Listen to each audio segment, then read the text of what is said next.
Oh, hello there, everyone. Thanks for joining us for the shopping show of Trails in the Sky, second chapter.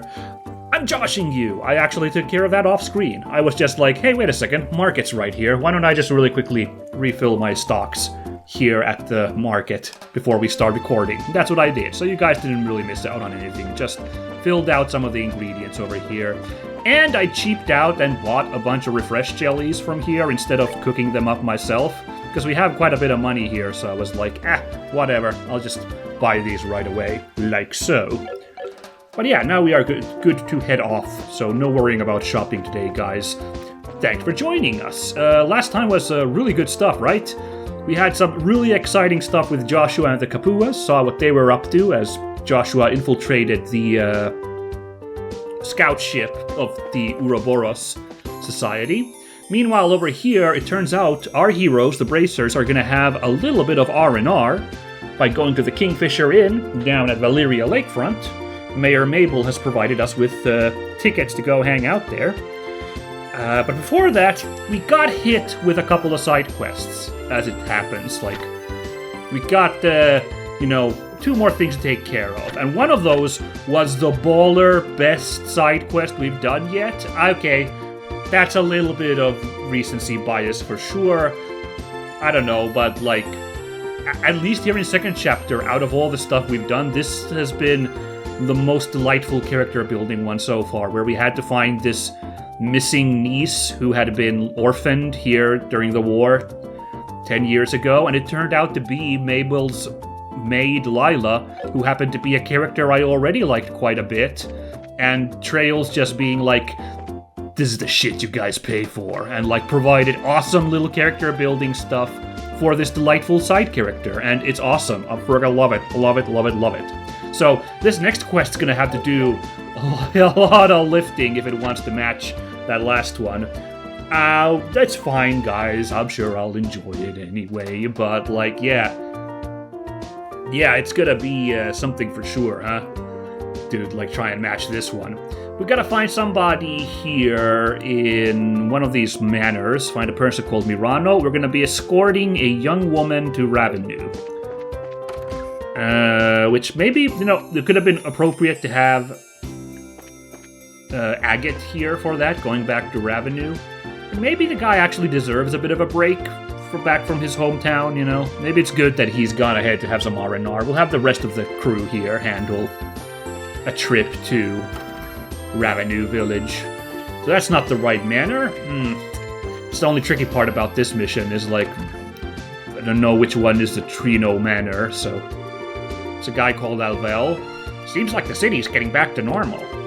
Time to start studying for the Genus entrance exams then. After all, I'd look kind of a doofus if I botched them now, with my parents finally accepting it. Sure, this is not... With flights resumed, we've begun trade with the Empire once again. But the results haven't been quite what we hoped for. Due in no small part to Mirano's efforts. Now it seems I have two rivals to contend with. Okay, Mirano got name dropped. I don't know what Mirano's efforts are in this context, but I didn't check in here, did I? No, let's quickly. Are you Mirano? Oh, perfect, you are. I'm glad. Okay, good. Glad I didn't overlook this, second, it's one of those, double buildings, double home buildings. Glad I didn't miss this one. Excuse me. You're Ms. Mirano, right? Yes, that's right. You all must be Braces. I am but an assistant, but you are correct. You desire escort to Ravenue Village, yes? That's right. I'd like to head to that lovely little town and have a look at their orchards. Though, if I may, you look a little young for a Bracer. Are you quite sure you can do this? Oof, yeah, it's probably Estelle who's being talked about, but...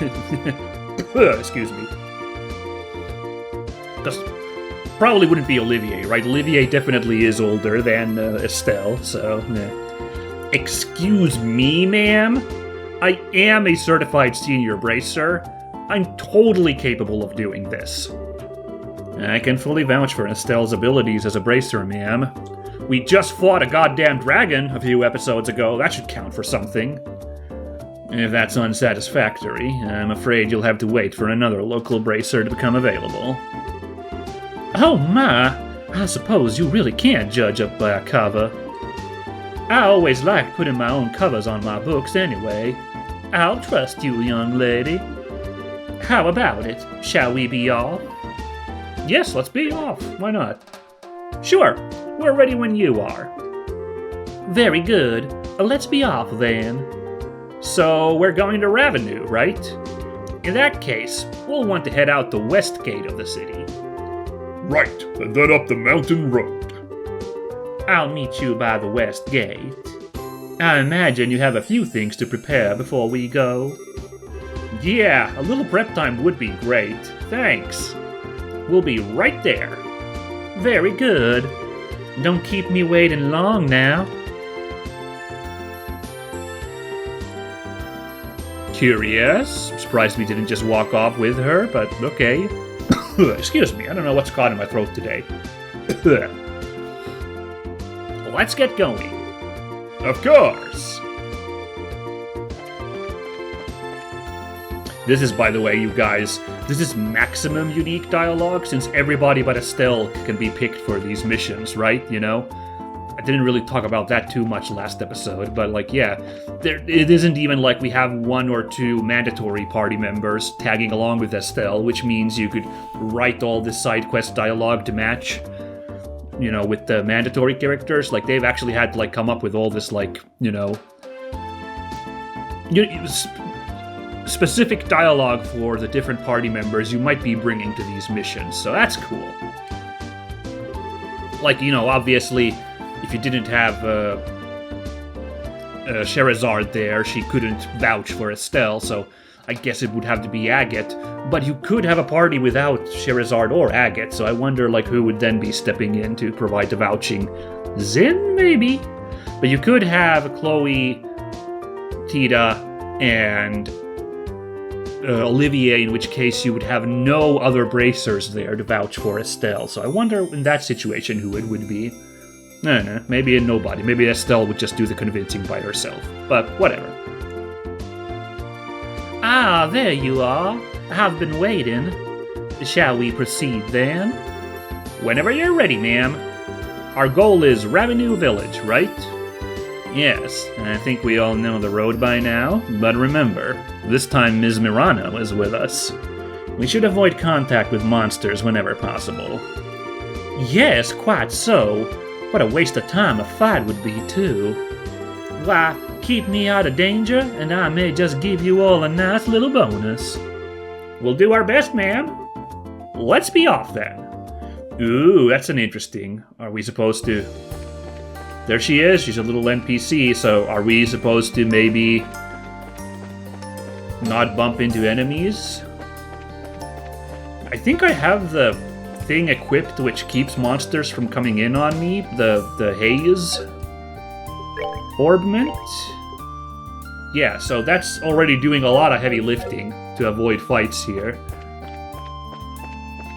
Remember that one time I experimented taking it off and it felt insane, like how much enemies were just like running me down all the time, so... Yeah, I don't know, might just hold on to that for the whole game, I don't know. Eventually I'll probably want to switch up to some big beefy ones, because there's still a few like real endgame spells we can unlock. We'll see what kind of orbaments we can still unlock, but meh. Anyway, I rather like the game being like, you know where Ravenue is by now, because we've ran a couple of side quests there, and even if you haven't done a couple of side quests, we've been to Ravenue quite a few times now, just as part of the main quest, so... Very fun that the game acknowledges that this should be a familiar route by now. Okay, here's where it gets tricky. This birdie's like right there in the middle. Yep, nice. Managed to slip through. The plus side is we also get through this mission easily by... Like, we get through this mission faster by just avoiding the fights, so... You get paid for making things speedrunny? Hell, yeah. Well, we'll see what kind of bonus we get, but... Mission complete!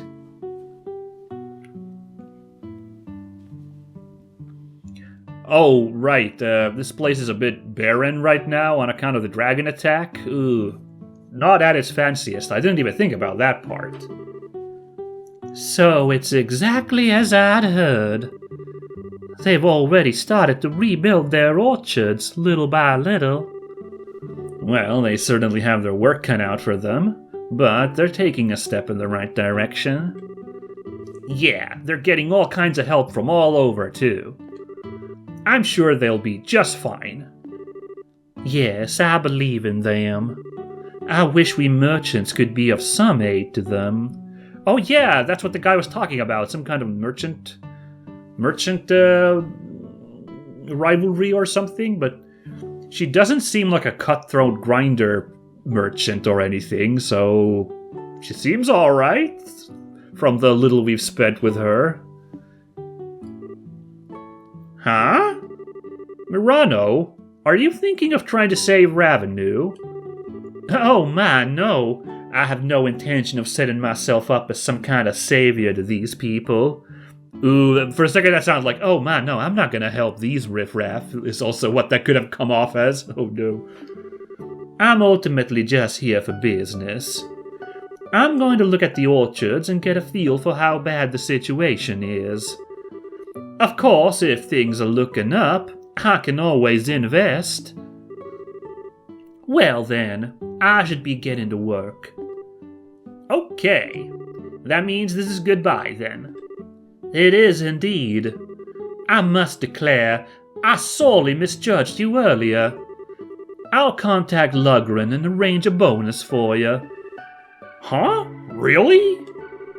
Why would I lie about a thing like that? You've earned it. Be careful on your way back. We will be. Good luck with your work.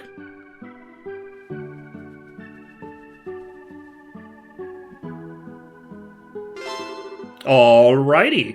And they even got the quest completed marker, which means we're probably not gonna get like a surprise attack by a monster here on the way back, like some kind of like, or like a rival company, like, we saw you working with that Mirano woman, you gonna pay for that braces?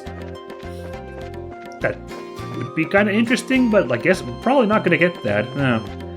Well, obviously that was not as good as the Lila quest, like, in my mind, because that was just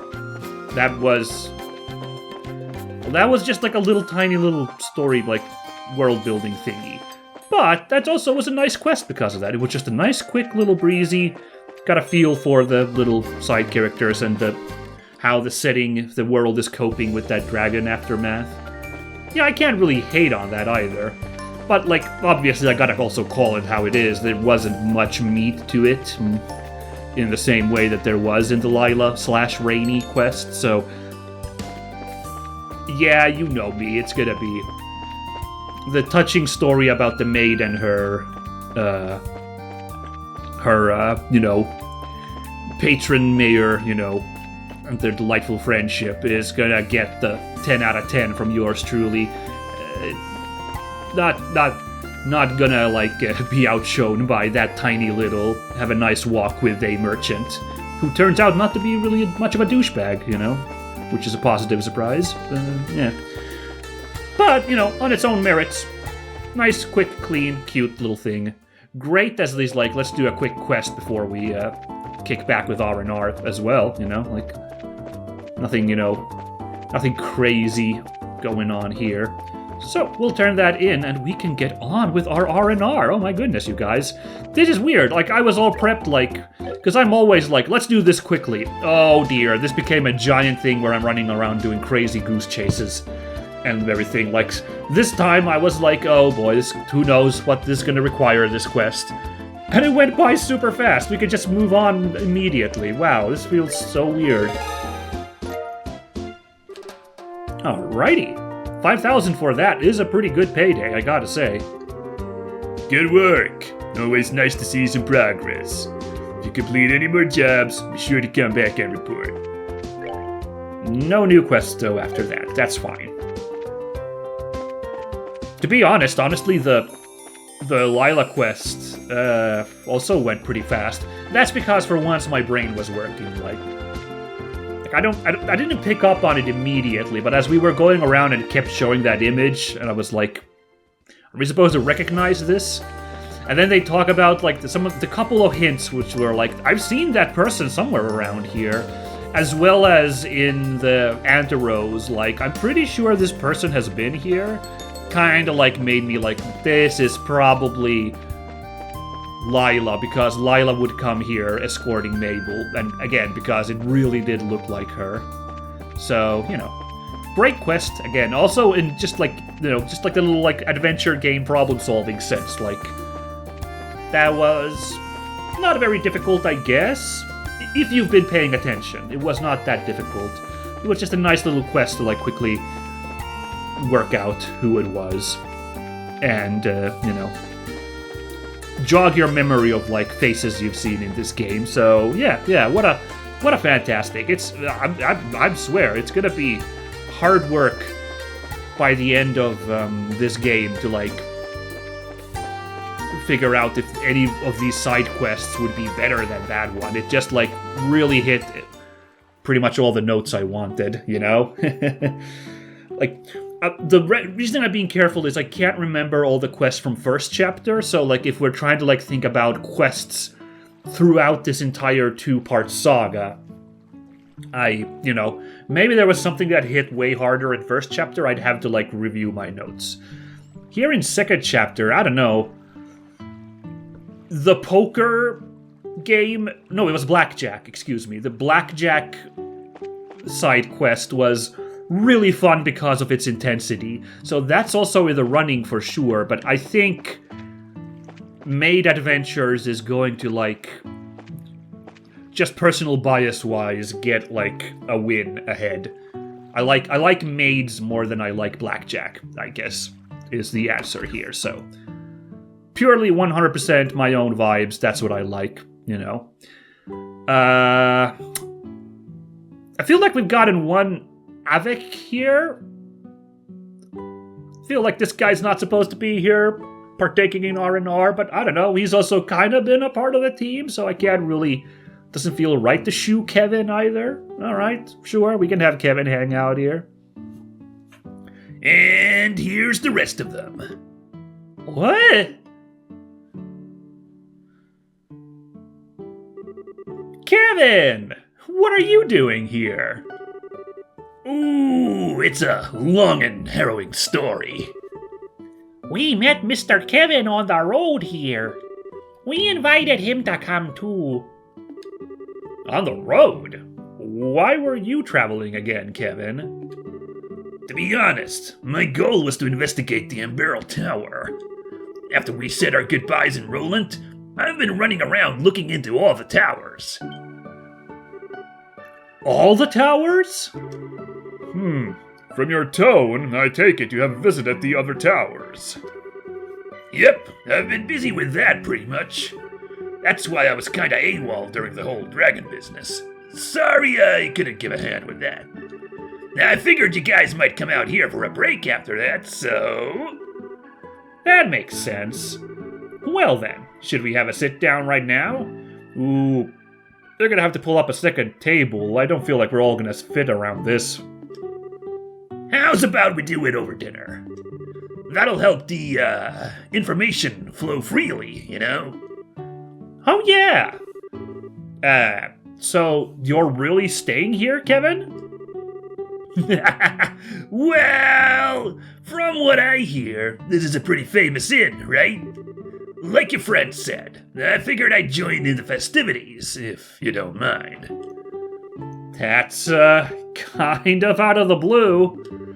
You have helped us out a lot, though. Yeah, that's what I was saying, like he stopped the tank, he looked after the Persil farm, Guys seem swell thus far. What do you think, guys? I ain't got a problem with it. It is a nice way to settle our debt to the good father.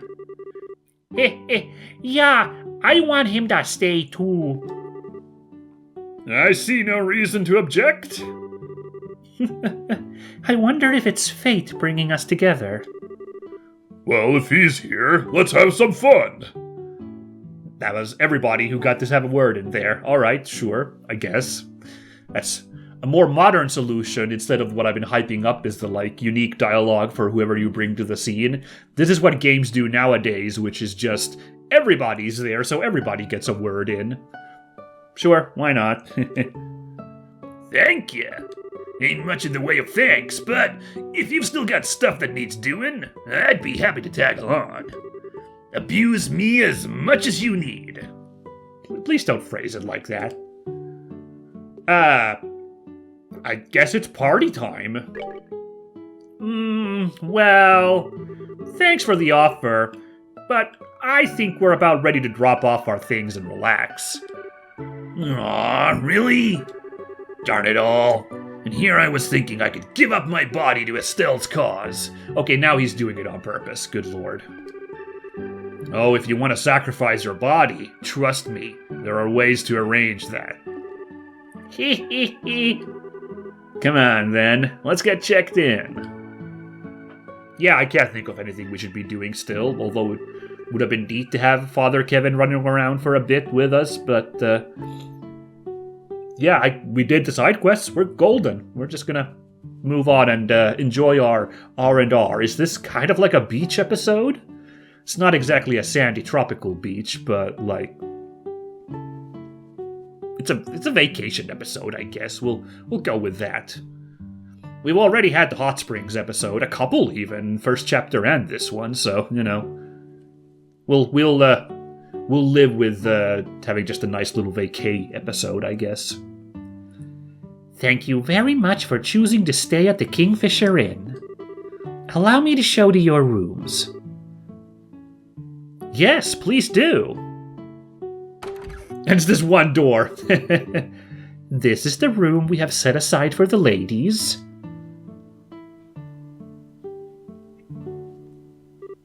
Wow! This is lovely. It feels peaceful, too. This is the room we used the last time we stayed here, right? We ended up having to sneak into the bandit base and didn't really get to enjoy it much. Oh, yeah! Yeah, that's right, because there was that nighttime meeting with the Spec Ops guys and the Kapuas, and we tracked them to their, ship, right? And that's how we snuck into the bandit base. Oh, it's all coming back to me. Gosh, wow. Memories. Yes, I hope you can spend a bit more time in it this time. Oh dear, how did we handle the checking out, by the way, when, we had to, impromptu sneak off at night like that? That's the important question. I did at least get to spend one night in a comfortable bed that time. The way I remember it, Shara drank you under the table and laid you out like a sack of garbage. This time I'll be able to drink to my heart's content.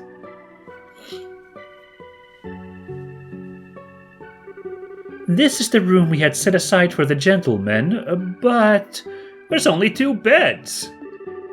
I'm sorry, there must have been some confusion about your party size. You may use the room next door for the men as well. Ah, right, I kinda jumped in on this trade at the last second. You guys pick rooms and I'll roll with it.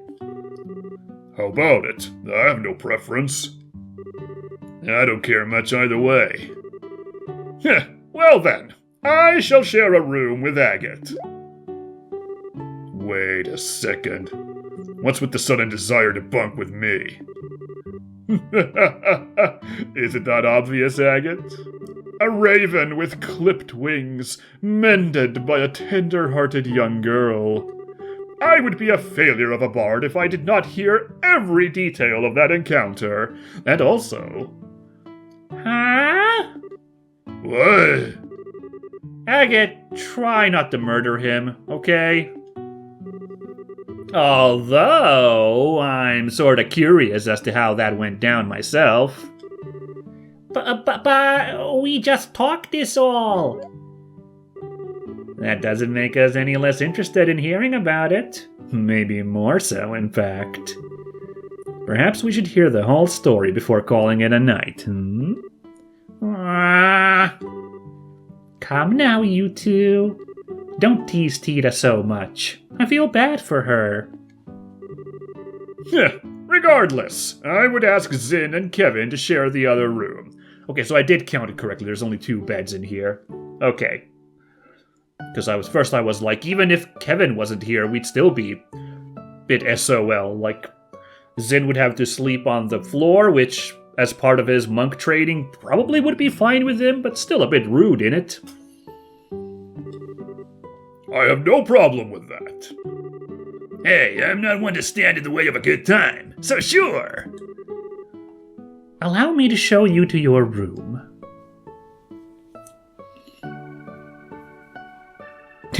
Wait, what's up with Agate here? Hang on. We're not done with this conversation. Hey!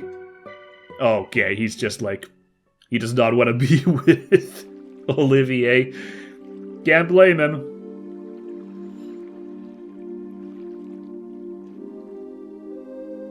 Why the pensive music? Why can't we just have, like, rocking good party time music?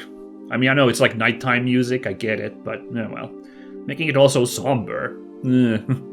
Anyway, looks like they actually did pull out a bigger table for us. That's very nice of them. I love that attention to detail.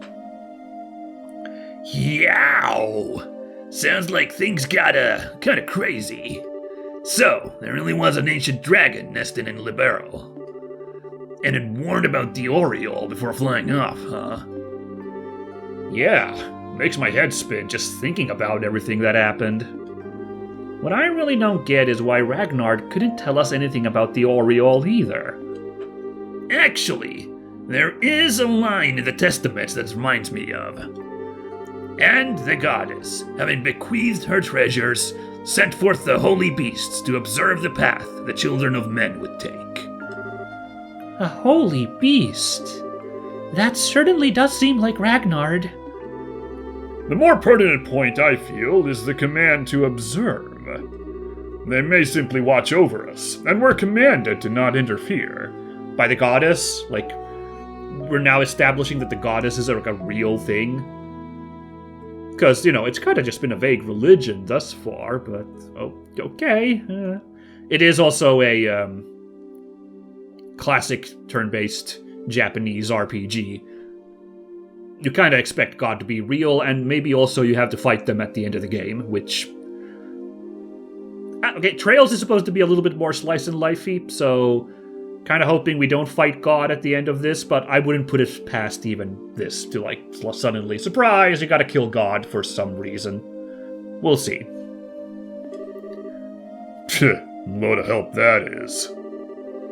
Well, one way or another, I sure think this makes it look like the Oriole exists.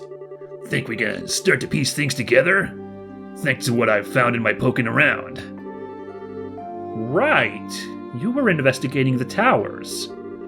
Did you find anything out? A little bit, yeah.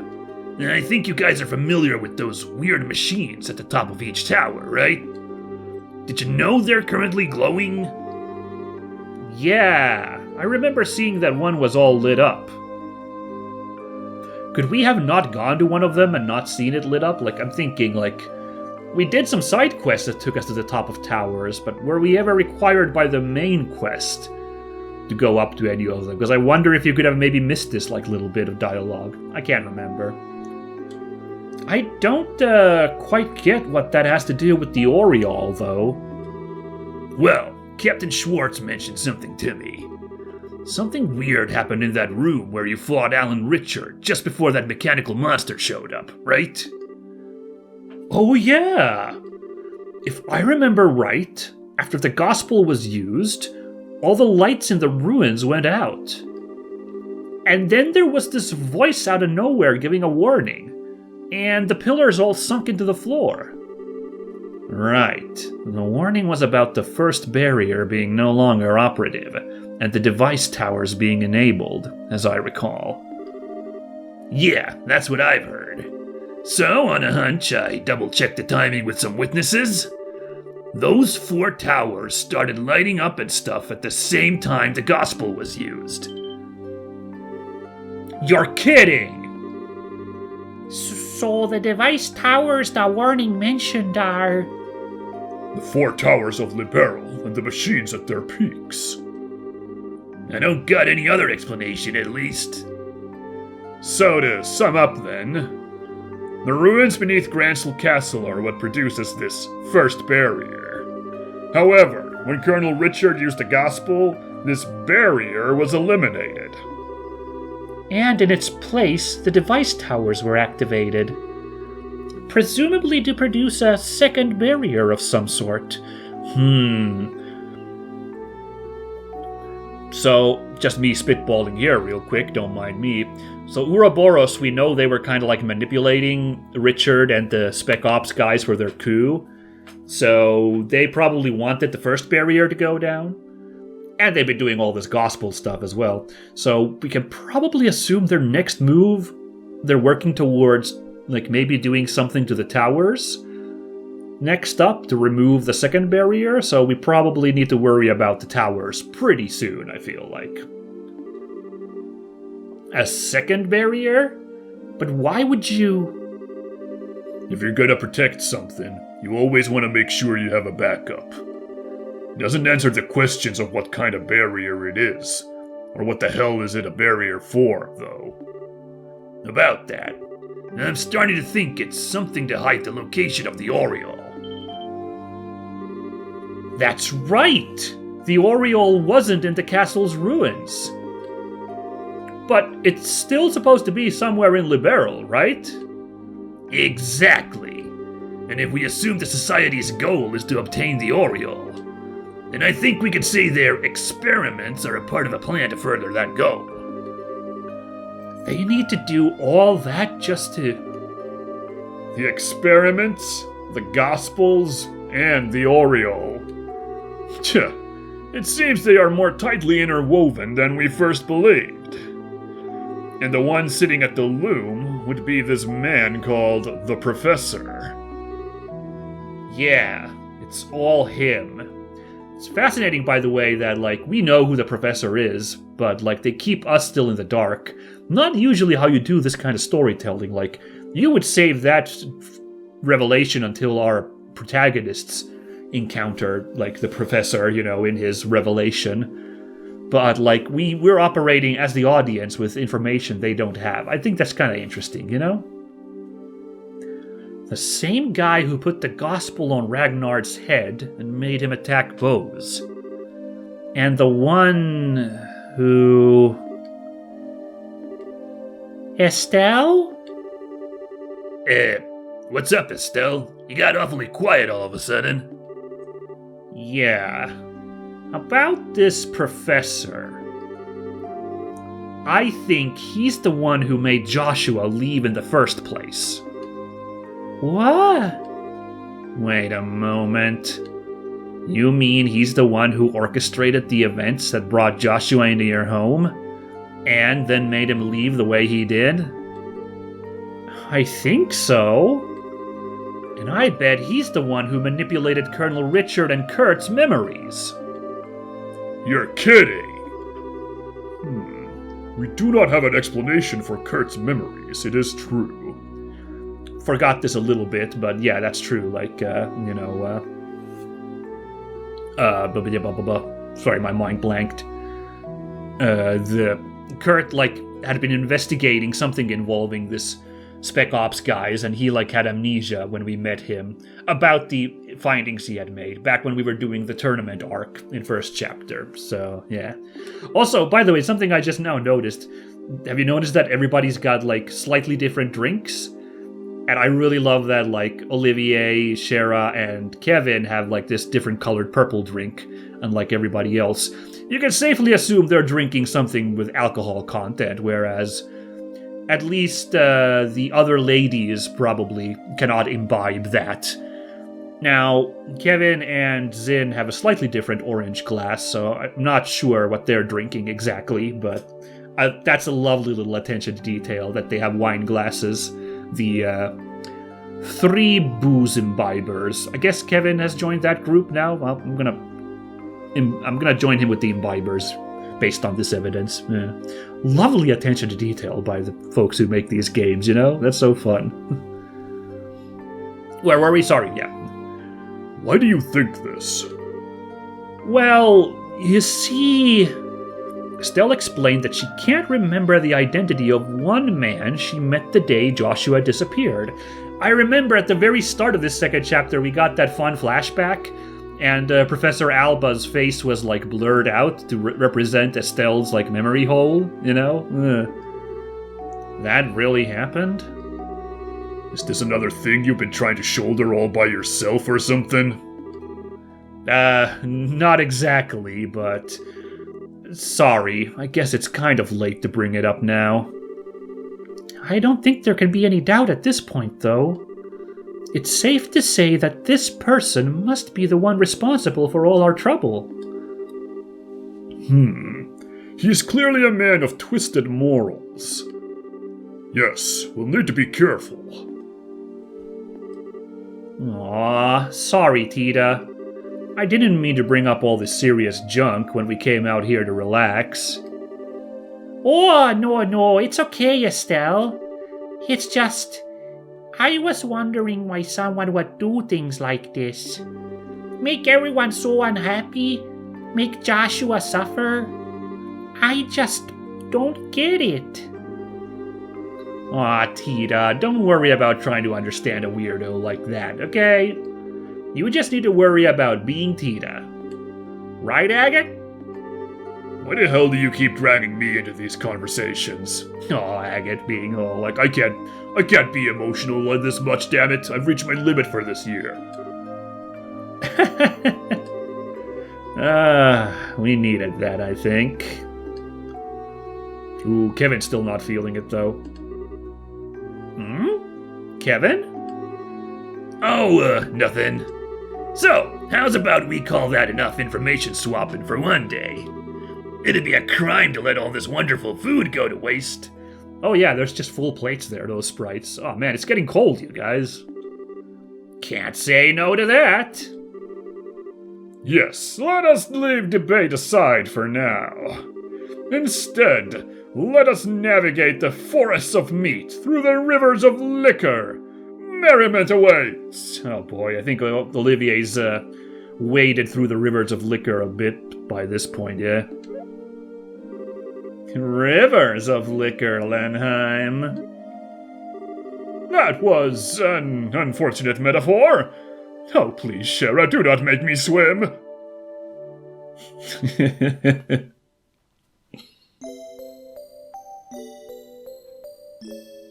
Dang it, we didn't get any partying, though. We just... Well, we get a narration here. And so, Estelle and her friend set about enjoying their holiday.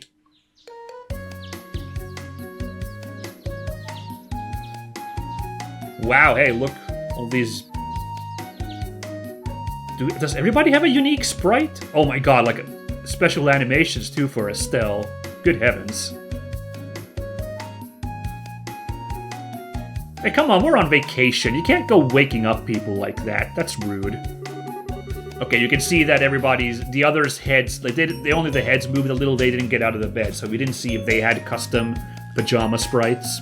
It's only Estelle who's had the effort put in, which is fair. Setting aside their cares for a while, they slumbered peacefully and awoke as they wished come the dawn. Except for Estelle waking everybody up. Come on now. Oh, this looks fun. Everyone going boating like this? Olivier was being very unsafe there, just standing at the front like that. That could end badly if there's a bump or something, you know? In the morning, they borrowed a couple of boats and enjoyed an excursion on the lake. Oh, dude, what the heck? Guess this is how the lads have fun on vacation. Oh my god, with those Liu Kang bicycle kicks. You love it. Noon saw a pleasant lunch with no small bit of horseplay. I kind of do like this, honestly, like this as well. It could have been a playable section where we walk around, but also like this cute little montage is a fun way to do this as well. I don't mind this at all. and the evening was perfect for setting a fishing line and letting the hours disappear. Stell and the lads ladding it up there fishing. That was a fun touch. Time passed quickly by the idyllic shores of the lake.